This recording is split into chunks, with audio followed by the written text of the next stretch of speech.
राष्ट्र सर्वप्रथम, राष्ट्र सर्वप्रथम, राष्ट्र सर्वप्रथम, राष्ट्र सर्वप्रथम। राष्ट्र सर्वप्रथम की बात ललित सुमन के साथ कार्यक्रम आपका स्वागत है। प्रधानमंत्री नरेंद्र मोदी ने आज वीडियो संदेश के माध्यम से विधि मंत्रियों और विधि सचिवों के अखिल भारतीय सम्मेलन के उद्घाटन सत्र को संबोधित किया। इस सम्मेलन को संबोधित करते हुए पीएम मोदी ने कहा कि देश में सभी राज्यों के कानून मंत्रियों और सचिवों की महत्वपूर्ण बैठक स्टैच्यू ऑफ यूनिटी की भव्यता के तहत हो रही है और ये सरदार पटेल की प्रेरणा है जो हमें अपने लक्ष्यों को प्राप्त करने में मदद करेगी। प्रधानमंत्री मोदी ने कहा कि न्यायिक प्रणाली और हर समाज में विभिन्न प्रक्रियाएं और परंपराएं समय अवधि की जरूरतों के अनुसार विकसित हो रही हैं। जब न्याय मिलता है तो दिखाई देता है और संवैधानिक संस्थाओं में देशवासियों का विश्वास मजबूत होता है और जब न्याय मिलता है तो आम आदमी का विश्वास बढ़ जाता है। पीएम मोदी ने आगे कहा कि देश की कानून व्यवस्था में निरंतर सुधार के लिए इस तरह के आयोजन बहुत महत्वपूर्ण है।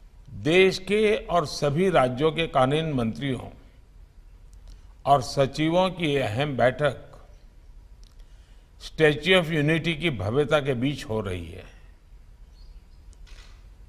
आज जब देश आजादी का अमृत महोत्सव मना रहा है तब लोकहित को लेकर सरदार पटेल की प्रेरणा हमें सही दिशा में भी ले जाएगी और हमें लक्ष्य तक पहुंचाएगी भी। साथियों, हर समाज में उस काल के अनुकूल न्याय व्यवस्था और विभिन्न प्रक्रियाएं, परंपराएं विकसित होती रही है।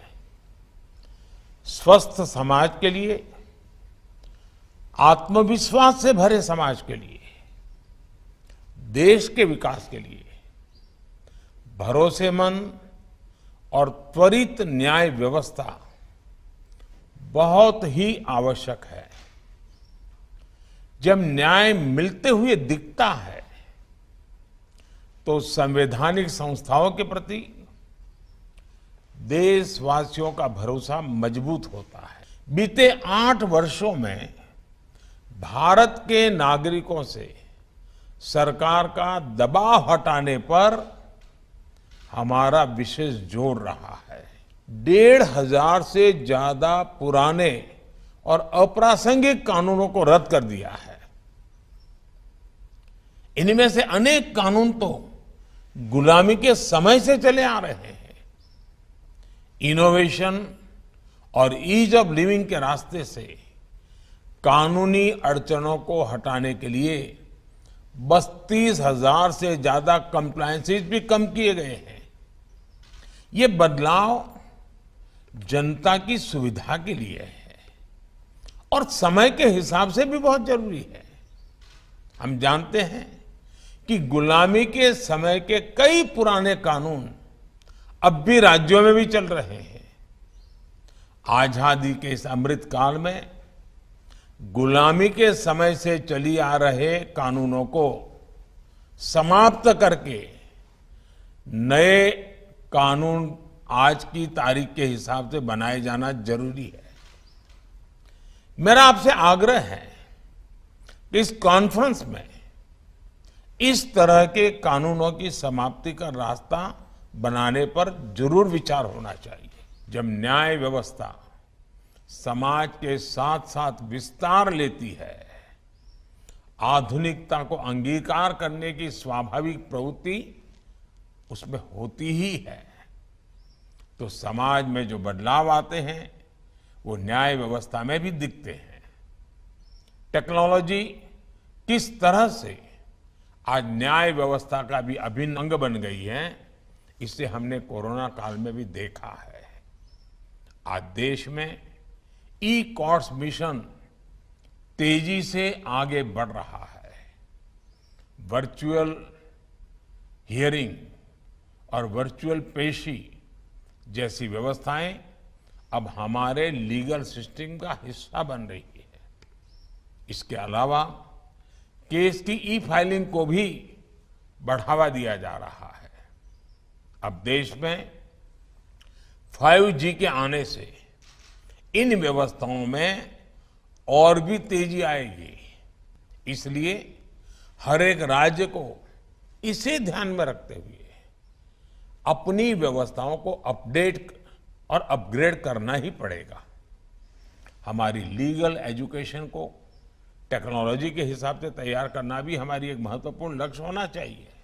जब मैं गुजरात का मुख्यमंत्री था तो हमने इवनिंग कोर्ट की शुरुआत की थी और देश में पहली इवनिंग कोर्ट की वहां शुरुआत हुई। इवनिंग कोर्ट्स में ज्यादातर ऐसे मामले आते थे जो धाराओं के लिहाज से बहुत कम गंभीर होते थे। इवनिंग कोर्ट्स की वजह से गुजरात में बीते वर्षों में 9 लाख से ज्यादा केसों को सुलझाया गया है। ईज ऑफ जस्टिस के लिए कानूनी व्यवस्था में स्थानीय भाषा की भी बहुत बड़ी भूमिका है। मैं हमारी न्यायपालिका के सामने भी इस विषय को लगातार उठाता रहा हूं। इस दिशा में देश कई बड़े प्रयास भी कर रहा है। किसी भी नागरिक के लिए कानून की भाषा बाधा न बने, हर राज्य इसके लिए भी काम करे। इसके लिए हमें लॉजिस्टिक्स और इंफ्रास्ट्रक्चर का सपोर्ट भी चाहिए होगा। मुझे उम्मीद है कि इस कॉन्फ्रेंस में जो मंथन होगा उससे देश के लिए लीगल रिफॉर्म्स का अमृत जरूर निकलेगा। देश बहुत तेजी से आगे बढ़ने के लिए अब तैयार है। आपके पास जो भी जिम्मेवारी है उसको आप बखूबी निभाएं, यही मेरी आपको शुभकामनाएं हैं। बहुत बहुत धन्यवाद। केंद्रीय गृह मंत्री अमित शाह आज हिमाचल के दौरे पर है। गृह मंत्री अमित शाह ने आज हिमाचल के सिरमौर जिले से विधानसभा चुनाव का चुनावी बिगुल फूंक दिया है। अमित शाह ने सिरमौर के सतौन में हाटी की रैली में भाजपा के चुनावी कैंपेन को लॉन्च किया और रैली को संबोधित करते हुए अमित शाह ने कांग्रेस पर जमकर निशाना साधा। शाह ने कहा कि कांग्रेस का काम लोगों के बीच झगड़े पैदा कराना है, लेकिन पीएम मोदी विकास के लिए कार्य करते हैं। इस दौरान अमित शाह ने एक बार भाजपा बार बार भाजपा का विश्वास गीत भी जारी किया। गृह मंत्री अमित शाह ने कहा कि पीएम मोदी ने आदिवासी का दर्जा पाने के लिए हाथी समुदाय के 55 साल के संघर्ष को खत्म कर दिया। वह उनके दर्द को समझते हैं और तभी वे गर्व से कहते हैं कि हिमाचल मेरा है, क्योंकि उन्हें इस राज्य के लोगों से लगाव है और पीएम मोदी ने सालों तक यहाँ संगठन का काम किया है। मित्रों, ये हमारा हिमाचल पूरे देश में, मैं तो गुजरात से आता हूं, पूरे देश में देवभूमि के नाम से जाना जाता है। देश भर की माताएं इसको वीर भूमि भी कहती है कि देश के लिए, देश की सुरक्षा को अंजाम देने वाली हमारी जो फौज है, उसमें अनुपात में अगर किसी एक राज्य से सबसे ज्यादा फौजी जाते हैं तो मेरी हिमाचल की माताएं अपने बच्चों को देती हैं। इसलिए इसको वीर भूमि भी कहते हैं। यहां पर मां चिंतनपूर्णी, मां ज्वालामुखी, मां चामुंडा, शीतला देवी, मां नयना देवी, ब्रजेश्वरी देवी, आशापुरा देवी, हिडंबा देवी, बाबा बालकनाथ, अनेक प्रकार के देवी देवताओं का प्रत्यक्ष वास जहां पर है, ये देवभूमि को मैं प्रणाम कर मेरी बात की शुरुआत कर। यहां पर यही जिले में, यही पहाड़ियों में रेणुका जी का पवित्र झील, चूड़धार की चोटी, सिरगुल का देवताओं का मंदिर, भांगायाणी माता का मंदिर, पांवटा साहब का गुरुद्वारा और त्रिलोकपुर मंदिर जैसे विश्व प्रसिद्ध स्थान यहीं पर, यही पहाड़ियों पर है। और मित्रों, सबसे पहले परमवीर चक्र देने का की श्री सोमनाथ शर्मा को देने का काम भी हमारे हिमाचल ने किया है। आज मैं आपको कहने आया हूं कि नरेंद्र मोदी जी ने एक निर्णय कर गिरिपाल क्षेत्र के हाटी समुदाय को 55 वर्ष के संघर्ष को एक झटके में समाप्त कर दिया। मोदी जी आपकी तकलीफ समझते हैं, सालों तक यहां संगठन का काम किया है, वो हमेशा कहते हैं हिमाचल मेरा है, और बड़े भाव से, बड़े गर्व से कहते हैं हिमाचल मेरा है, क्योंकि हिमाचल वासियों से उनको लगाव है। मित्रों, यहां पर 154 ग्राम पंचायतों में हमने जनजातीय क्षेत्र का दर्जा दिया है। 389 गांव और 1,60,000 लोग यहां पर लाभान्वित होने वाले हैं, और सिर्फ आप लोग नहीं, आपकी 25 पुश्ते भी इसका फायदा उठाने वाली हैं। तीनों प्रकार के आरक्षण, चाहे शिक्षा में हो, चाहे राजनीतिक हो, चाहे सरकारी नौकरियों का, ये तीनों आरक्षण हाटी समुदाय को अब मिलने वाले हैं। इसकी मैं आपको लाख लाख बधाई दूंगा। इस क्षेत्र के सारे अनुसूचित जाति के भाइयों बहनों को मैं कहने आया हूं, ये कांग्रेस का काम झगड़ा लगाना है। आपका कोई अधिकार, ना रिजर्वेशन का, ना एट्रोसिटी का, कोई कहीं नहीं जाने वाला। अनुसूचित जाति का जाएगा नहीं, और हाटी वालों को मिलेगा। भाई दोनों तरफ विजय है या नहीं है, बताओ भाई। मित्रों, आज आजादी का अमृत महोत्सव है, वर्ष है। देश भर में आजादी का अमृत महोत्सव मनाया जा रहा है। हिमाचल का सुवर्ण जयंती मनाया गया। 50 साल हिमाचल के हो गए हैं, और ये 50 साल के वर्ष में एक रिवाज बदलना है। मेरे हिमाचल के भाई जब भी मिलते हैं, रिवाज रिवाज रिवाज रिवाज करते हैं। भाई कोई भी रिवाज पहली बार होगा या नहीं हुआ होगा, बताइए। कभी न कोई रिवाज होता है, पहली बार तो हुआ होगा ना। आप इस पहाड़ी की दीवार पर लिख लीजिए, अब एक नया रिवाज बनने जा रहा है। एक बार भाजपा, बार बार भाजपा। जरा जोर से बोलिए, क्या बनने जा रहा है? बार बार। पांचों कमल मोदी जी की झोली में डालिए और हिमाचल को आगे बढ़ाइए। मुझे बताइए, ये युवा जरा बड़े आवाज से बताइए, भारतीय जनता पार्टी को जिताओगे? सभी लोग बोलो भाई, भारतीय जनता पार्टी को जिताओगे? फिर से भाजपा सरकार बनाओगे? जयराम भाई के हाथ मजबूत करोगे? मोदी जी के हाथ मजबूत करोगे? तो मेरे साथ दोनों हाथ उठाइए, रिवाज तोड़ने के संकल्प की मुट्ठी दीजिए और प्रचंड आवाज से बोलिए, भारत माता की।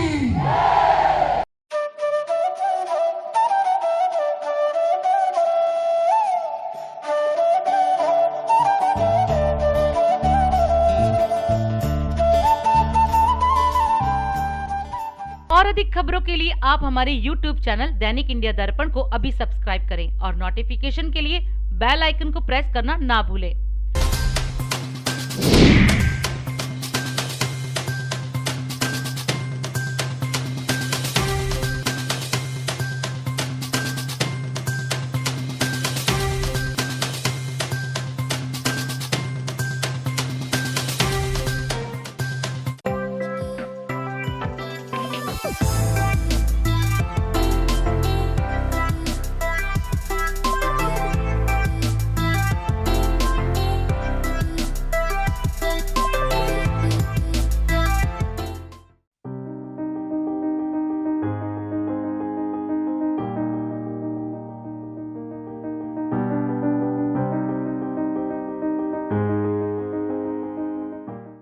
डाक विभाग उप परिमंडल की ओर से ललित कला अकादमी अलीगंज UPH ILEX 2022 कार्यक्रम को संबोधित करते हुए मुख्यमंत्री योगी आदित्यनाथ ने कहा कि डाक टिकटों के संग्रह के लिए एक समय डाक विभाग ने रुचि वाला विषय बना दिया था। आज यहां 300 प्रकार से अधिक डाक टिकटों का प्रदर्शन हो रहा है। उन्होंने कहा कि भगवान राम के वनवास के समय के कलेक्शन को भी यहाँ दिखाया जा रहा है। यहाँ जो कलेक्शन है वो पुराने समय के पैसों की क्या स्थिति थी वह भी बताता है। उत्तर प्रदेश डाक क्षेत्र के लिए बहुत समृद्ध है क्योंकि डाक टिकट के लिए यहाँ इतिहास का काफी लंबा चित्रण है। डाक टिकटों के संग्रह को एक समय काफी रुचि का क्षेत्र बना दिया था डाक सेवाओं ने, और डाक विभाग ने उसके माध्यम से पूरे वर्तमान को समेटते हुए अतीत को जोड़ने का एक बेहतर प्रयास भी किया था। आज हम सब यहां पर जुड़े हैं। हमने यहां पर देखा है कि जो 300 प्रकार की अधिक फ्रेम्स यहां लगे हुए हैं, जब हम लोगों ने एग्जीबिशन का यहां पर अभी उद्घाटन किया है, आजादी के बाद से लेकर के और लगातार अब तक अलग अलग समय में कौन से डाक टिकट और स्पेशल कवर जारी हुए हैं, उन सबको हमें देखने का अवसर प्राप्त हुआ। और आज ये हमारा सौभाग्य है कि यहाँ पर हमें भगवान श्री राम के 14 वर्ष के वनवास के कालखंड के दौरान राम वनगमन पथ उत्तर प्रदेश के वे प्रमुख 14 क्षेत्रों को भी इस स्पेशल कवर के माध्यम से देखने का एक अवसर प्राप्त होगा। यानी यह एक कलेक्शन तो है ही, अतीत को जोड़ने के साथ ज्ञानवर्धन और मनोरंजन दोनों का एक माध्यम भी इसके माध्यम से बन रहा है। दूसरा, ये पुराना कलेक्शन है, वह उस समय की तकनीक के बारे में भी हमें नज़दीक से जोड़ने का, और उस समय पैसे की क्या कीमत थी इसके बारे में भी हम सबका ध्यान आकर्षित कर लेता है। आज के इस अवसर पर जो एक कार्यक्रम यहाँ पर प्रारंभ हुआ है, हमें समय समय पर इन सभी कार्यक्रमों के साथ जुड़ने का अवसर प्राप्त होता है। और ये हम सब जानते हैं कि उत्तर प्रदेश इस दृष्टि से बहुत समृद्ध है। स्वाभाविक रूप से डाक टिकट अगर जारी हुआ है किसी एक विशिष्ट घटना को लेकर के, किसी एक विशिष्ट कार्यक्रम को लेकर के, या किसी महापुरुष को लेकर के, तो अपने आप में एक इतिहास को समेटे हुए रहता है। और उस इतिहास के साथ वह ढेर सारी उन सूचनाओं का माध्यम भी बनता है जो वर्तमान पीढ़ी के लिए न केवल संग्रहणीय होना चाहिए बल्कि ज्ञानवर्धन का एक माध्यम भी बनता है। और यह कार्यक्रम तमाम अपने उतार चढ़ाव के बाद डाक विभाग आज भी जारी रखे हुए है और इस कार्यक्रम को तेजी के साथ आगे बढ़ा रहा है। मैं इसके लिए डाक विभाग को हृदय से धन्यवाद देता हूं।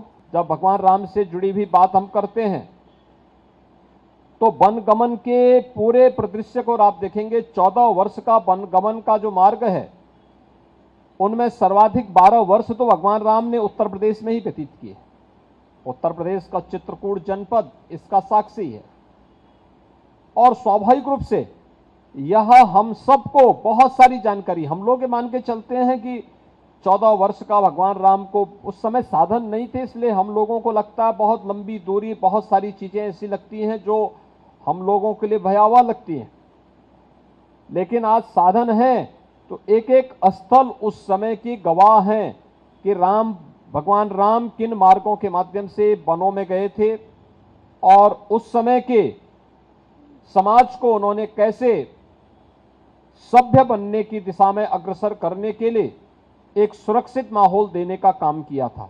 ये बहुत सारी चीजें आज भी हम सबका ध्यान आकर्षित करती हैं। मुझे बताया गया कि भी 17 अक्टूबर को यहाँ पर भगवान बुद्ध से जुड़े हुए 6 प्रमुख स्थलों को लेकर के भी यहाँ पर विशेष प्रशिष्ट जारी किए जाएंगे। भगवान बुद्ध का जो राज परिवार था वह कपिलवस्तु में निवास करता था। भगवान बुद्ध ने अपना पहला ज्ञान उत्तर प्रदेश के सारनाथ की धरती पे ही दिया था। भगवान बुद्ध ने सर्वाधिक चातुर्मास उत्तर प्रदेश में ही व्यतीत किए थे। भगवान बुद्ध से जुड़ा हुआ 3 अन्य महत्वपूर्ण केंद्र, महापरिनिर्वाण स्थली कुशीनगर उत्तर प्रदेश में है, कौशाम्बी उत्तर प्रदेश में है, और संकिसा, यह भी उत्तर प्रदेश के अंदर है। ये 6 प्रमुख स्थल उत्तर प्रदेश में भगवान बुद्ध से जुड़े हुए हैं, जहां पर पूरे देश और पूरी दुनिया के बौद्ध के अनुयायी आकर के इन सभी स्थलों के प्रति अपनी आस्था को व्यक्त करते हैं। और जब भी विश्व मानवता के सामने कोई संकट खड़ा होगा तो मैत्री और करुणा के लिए बुद्ध की ओर आशा भरी निगाहों से देखेगा, बुद्ध की धरती की ओर आशा भरी निगाहों से देखेगा। कोई चित्र के माध्यम से उस समय की किसी एक घटना को ध्यान में रख करके जब हम लोगों का ध्यान आकर्षित करते हैं तो लोग आसानी से उसको समझ जाते हैं। और मुझे लगता है आसानी से समझाने का सबसे अच्छा माध्यम उस समय की किसी घटना को या किसी चित्र को ध्यान में रखकर या ग्राफिक के आधार पर हम उसको कर पाएंगे तो गागर में सागर का काम वो करने लग जाएगा। और ये सभी कार्यक्रम गागर में सागर कर भरने और इतिहास को समेट करके उसको संरक्षित करने का एक प्रयास हो सकता है। मैं इस पूरे कार्यक्रम के प्रति अपनी शुभकामनाएं देता हूं। धन्यवाद। जय हिंद।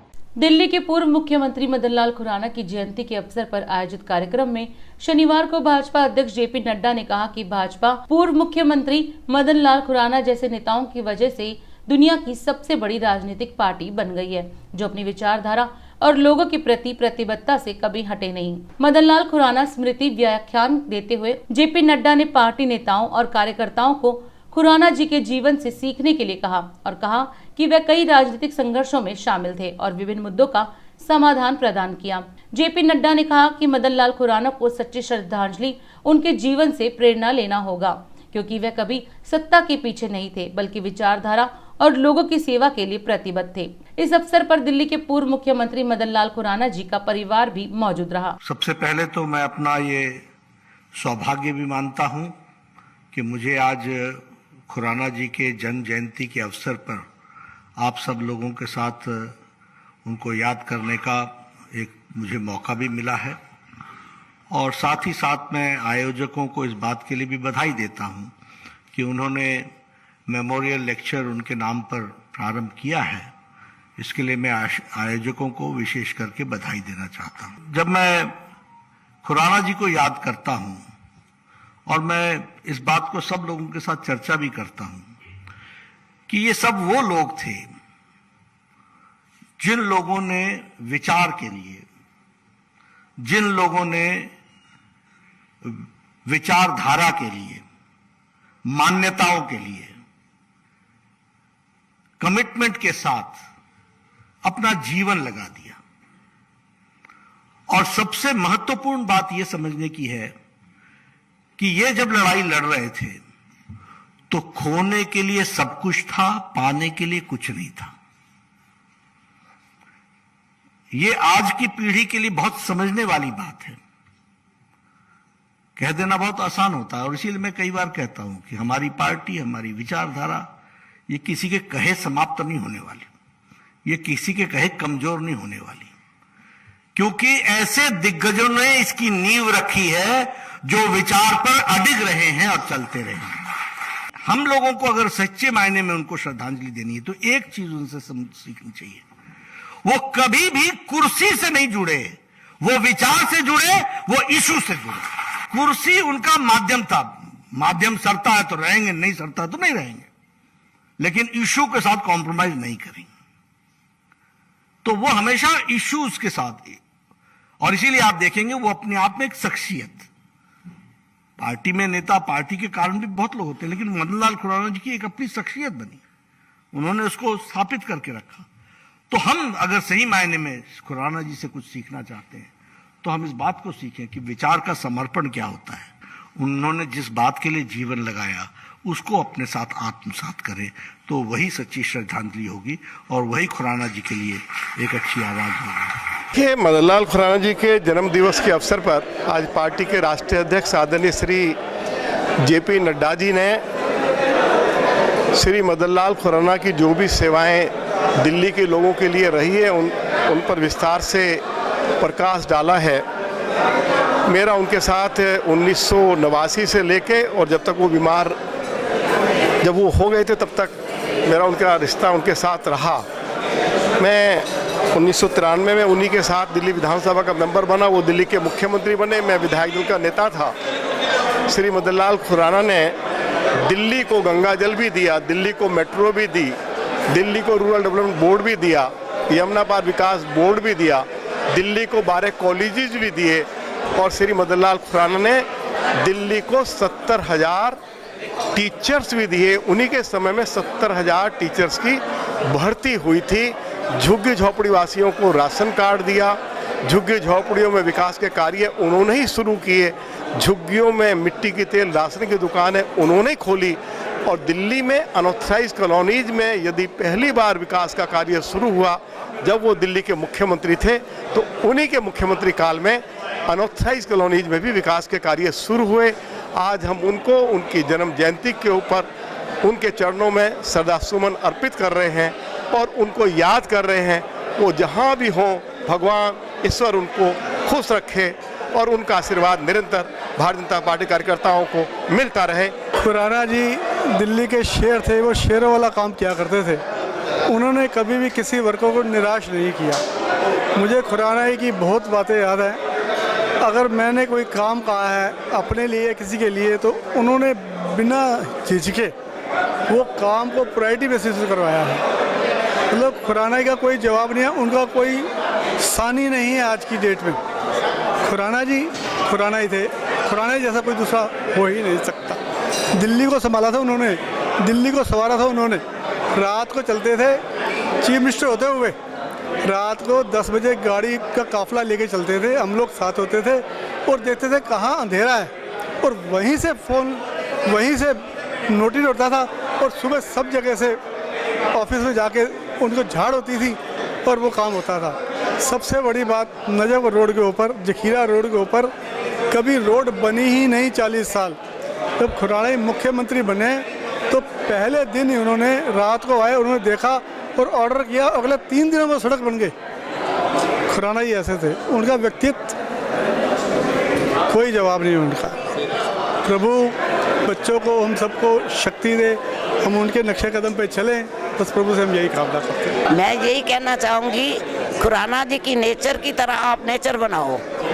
एक तो जो कोई काम वगैरह लेके आए, आपके पास कोई काम लेके जाता है या किसी के पास काम लेके गया है और उसको नहीं आज नहीं आना, कल आना, परसों आना, ऐसे नहीं करें। जो करने वाला है उसको लिख के दे दो, कर दो, करवा दो। बेचारा इतने उम्मीदें लेके आया है, खाली हाथ क्यों जाए? ये इनकी आदत थी, ऐसा ही होना चाहिए। इसीलिए इनके सारे पॉलिटिक्स वाले यही कहते हैं कि खुराना जी जैसा पॉलिटिक्स कोई नहीं मिला हमें।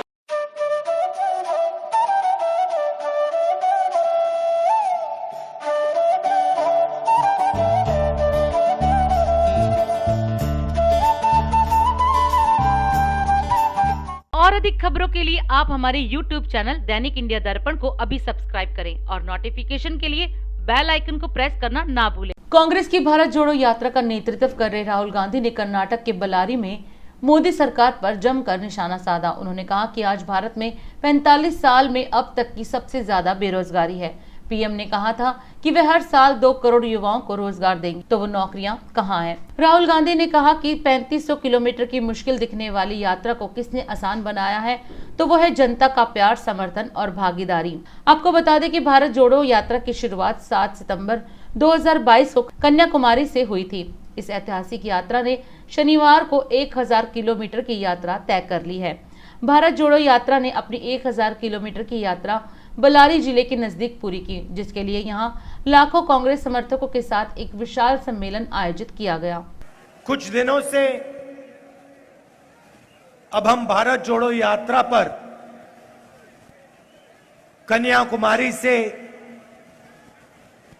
कश्मीर जा रहे हैं। 3500 किलोमीटर का सफर है। शुरुआत कन्याकुमारी में की, उसके बाद केरला और अब कर्नाटक। शुरुआत में हम सब ने सोचा था, मैंने भी सोचा था कि 3500 किलोमीटर चलना आसान बात नहीं। मगर जब हमने चलना शुरू किया, पहले दिन, दूसरे दिन, पांचवें दिन चलना काफी आसान लगने लगा। ऐसे लग रहा था कि कोई ना कोई शक्ति पीछे से पूरी यात्रा को आगे की ओर धकेल रही है। जब भी यात्रा में थकान होती है तो कोई ना कोई दौड़ता हुआ आता है, मदद करके चला जाता है। कभी छोटा सा बच्चा कुछ कह देगा, कभी कोई विकलांग व्यक्ति आके कुछ कह देगा, कभी एक बुजुर्ग व्यक्ति आके कुछ कह देगा। उन शब्दों से मदद मिल जाती है। हमने इस यात्रा को नाम भारत जोड़ो यात्रा दिया क्योंकि हमें लगा और करोड़ों लोगों को लग रहा है कि बीजेपी आरएसएस की विचारधारा, नफरत की विचारधारा, हिंसा की विचारधारा देश को बांट रही है, देश को कमजोर कर रही है। आज हिंदुस्तान में 45 साल से सबसे ज्यादा बेरोजगारी है। प्रधानमंत्री ने कहा था हर साल 2 करोड़ युवाओं को रोजगार दूंगा। कहां गए 2 करोड़ रोजगार? उल्टा करोड़ों युवाओं को बेरोजगार कर दिया है। कर्नाटक में 2.5 लाख सरकारी पोस्ट वेकेंट क्यों हैं? तो यात्रा बेरोजगारी का मुद्दा उठाने के लिए भी हमने की है। And as if unemployment is not enough, as if hatred and violence is not enough, you are faced with the highest prices you have ever been faced with. The Prime Minister in his speeches used to say, cylinders cost 400 rupees. In every speech he used to explain how our mothers and sisters are suffering because gas cylinders cost 400 rupees. Today that same cylinder costs 1,000 rupees.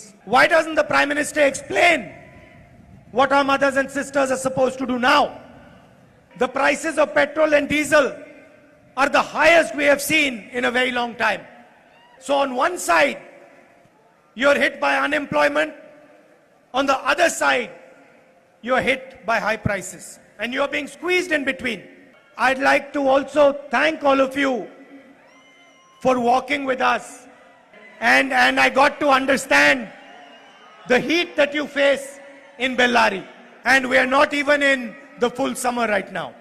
So walking in the streets, I was thinking about how difficult it must be to be a farmer or a laborer in full summer in Bellary. And I would like to tell all the farmers, all the laborers and all the small and medium business people in Bellary that we will help you. When we come to power, we will help you. We will make your life easier and we will support you the way a government should. Thank you for walking with us. Thank you for your love and affection. Thank you for your help. अब वक्त है देश दुनिया की धड़ाधड़ 10 खबरों का। भारत जोड़ो यात्रा को मिल रहा जनता का समर्थन, राहुल गांधी बोले देश को कमजोर कर रही बीजेपी की विचारधारा। वैश्विक भूख सूचकांक में भारत की स्थिति और खराब, 107वें पायदान पर। किसान नेता टिकैत की मांग, किसानों की अधिग्रहित की जा रही जमीन का मुआवजा बढ़ाया जाए। आतंकियों ने फिर बनाया कश्मीरी पंडित को निशाना, सेव बागान जाते वक्त मारी गई थी गोली, अस्पताल में हुई मौत। अलीगढ़ में 3 मंजिला इमारत गिरने से एक व्यक्ति की मौत, 4 अन्य घायल हुए। राजस्थान प्रशासन की पहल, दिवाली में मिट्टी के दियों की बिक्री को बढ़ावा देने के लिए लॉटरी योजना बनाई। हिमाचल में 2/3 बहुमत के साथ बनेगी भाजपा की सरकार, अमित शाह ने कहा कांग्रेस का काम झगड़ा लगाना। एससी ने due professor GN Sai Baba की रिहाई के आदेश को किया निलंबित, अगले आदेश तक रहेंगे जेल में। बिहार सीएम नीतीश कुमार ने फिर ली प्रतिज्ञा, जिंदगी में कभी भी भाजपा के साथ नहीं जाऊंगा। भारत ने श्रीलंका को 8 विकेट से हराया, 7वीं बार महिला एशिया कप जीता। राष्ट्र सर्वप्रथम की बात ललित सुमन के साथ कार्यक्रम में हम आज आपसे विदा लेते हैं। राष्ट्र सर्वप्रथम, वंदे मातरम, जाग उठा है भारत। राष्ट्र सर्वप्रथम